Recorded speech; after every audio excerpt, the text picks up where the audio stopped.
غزہ کی صورتحال سے آپ کو آگاہ کریں گے۔ غزہ میں صحافیوں کی ہلاکت پر اسرائیل کے خلاف دنیا بھر میں غم و غصے کی لہر۔ اقوام متحدہ کے حملے کی شدید مذمت۔ کینیڈا نے حملے کو ناقابل قبول قرار دے دیا۔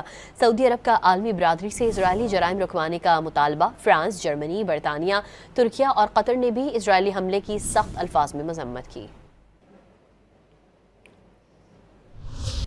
غزہ کی صورتحال سے آپ کو آگاہ کریں گے۔ غزہ میں صحافیوں کی ہلاکت پر اسرائیل کے خلاف دنیا بھر میں غم و غصے کی لہر۔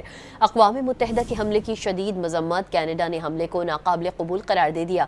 سعودی عرب کا عالمی برادری سے اسرائیلی جرائم رکوانے کا مطالبہ۔ فرانس، جرمنی، برطانیہ، ترکیہ اور قطر نے بھی اسرائیلی حملے کی سخت الفاظ میں مذمت کی۔